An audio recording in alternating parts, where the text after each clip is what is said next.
underline. Omong dikit tapi nyelekit. Bersama Om Bob. Temukan di channel YouTube Om Bob Indonesia.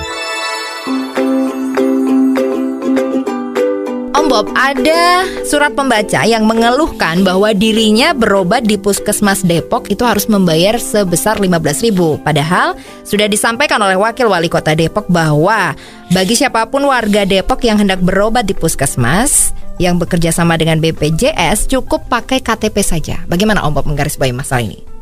Ini memang sering-sering itu instruksi dari atasan, itu implementasinya sampai ke bawah itu kadang-kadang tidak sinkron, ya. Jadi contohnya itu tadi yang keluh kesah di media massa, ya, surat membaca atau ya ini sudah termasuk diedarkan di masyarakat, ya. Jadi itu Wali Kota Depok, Jawa Barat, ya, itu sudah mengeluarkan statement diumumkan pada rakyatnya masyarakat bahwa Anda yang mempunyai penyakit yang ingin periksa di puskesmas. Nah, sekarang relatif puskesmas itu semua kan ya bekerja sama dengan BPJS, ya. Nah, itu adalah sudah tidak perlu bayar lagi.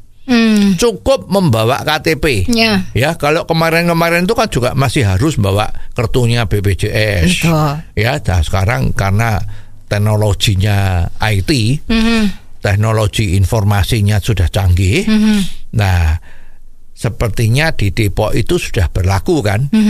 Artinya nomor induk KTP itu sudah ada linknya dengan nomor BPJS. Ya, jadi kalau you tidak perlu bawa kartu BPJS, asal bawa kartu KTP, daftar untuk periksa dokter kesehatan di puskesmas, itu cukup bawa KTP saja.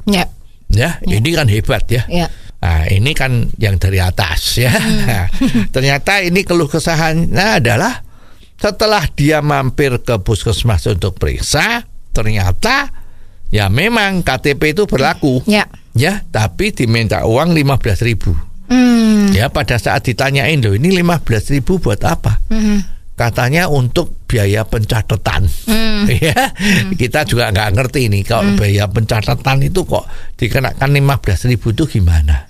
Ya, dan ini sang yang tadi komplain tulis surat pembaca itu juga menjadi bingung. Ya, selama ini kok tidak pernah ada pemberitahuan bahwa setiap mau periksa harus bayar 15.000, ya. Jadi sebetulnya ini memang perlu dipertanyakan, ya.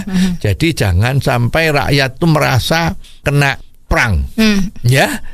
Katanya cuma cukup dengan KTP, ternyata masih harus pakai 15.000. Ya, sekarang kalau bilang bahwa ini adalah untuk biaya pencatatan, loh biaya untuk pencatatan tuh kalau puskesmas itu kan sudah ada anggarannya toh. Yang nyatet pegawai negeri. Betul. Udah dapat gaji. Ya. Nah, terus alat-alat tulis itu kertasnya sama bolpennya gimana? Itu toh ya sudah ada anggaran kan? Betul. Itu anggarannya itu kan biasanya masuk anggaran ATK, alat-alat tulis dan kantor. Itu ada. Ya. Dan yang paling kita ingat dulu kalau soal anggaran-anggaran yang aneh itu kan ada anggaran untuk prakarya yang pakai lem Aibon itu kan. Yang harganya acubilah besar sekali kan. Nah, sekarang anggarannya sudah ada, orangnya sudah ada. Kok pasien yang orang yang kalau periksa di puskesmas itu umumnya, ya, itu adalah orang yang ekonominya tidak hebat. Ekonomi lemah, yang hidupnya pas-pasan lah seperti itu. Lah kok malah dipalak 15.000 itu gimana? Ya, bayangin ini kalau puskesmas itu membatasi satu hari 100 pasien, itu 100 kali 15.000, 1,5 juta rupiah per hari. Ya, kalau sebulan itu misalnya ada 20 hari kerja, karena Senin sampai Jumat, 20 kali 1,5 kan 30 juta. Betul. Nah, ini kan pungli kan. Kemana itu 30 jutanya, ya? Pasti dibagi-bagi kan dengan ya semua koleganya itu. Nah, ini kan sebetulnya nggak bagus, ya. Ya, jadi hal-hal yang seperti ini itu harusnya memang nggak boleh ya. Jadi pemerintah kalau mengatakan tidak boleh ada korupsi, ternyata kenapa di puskesmas seperti ini, puskesmas Depok tadi itu ya, itu kenapa kok ada semacam pungli? Ya, ada apa? Atau kemungkinan puskesmasnya itu oknum-oknumnya juga melihat contoh, ya, bahwa banyak kita punya oknum-oknum yang duduk di aparat-aparat pemerintahan itu kan, dari legislatif maupun eksekutif maupun yudikatif, itu kan semua dapat korupsi, dapat gratifikasi, dapat uang suap, macam-macam, dan hukumannya akan ringan. Ya, jadi kemungkinan oknum-oknum dari puskesmas Depok tadi itu juga mikir, waduh, yang di atas saja korupsi besar-besaran kok ya, kita sekarang kalau enggak kan kurang afdol.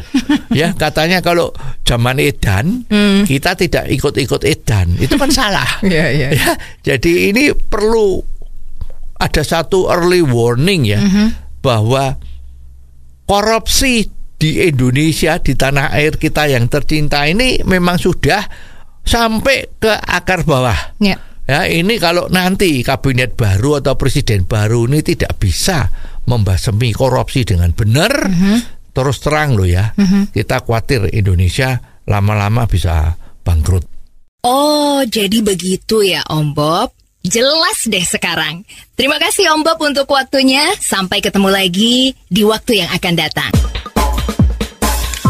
Underline. Omong dikit tapi nyelekit. Bersama Om Bob. Jika Anda suka dengan channel ini, jangan lupa subscribe, like, dan komen.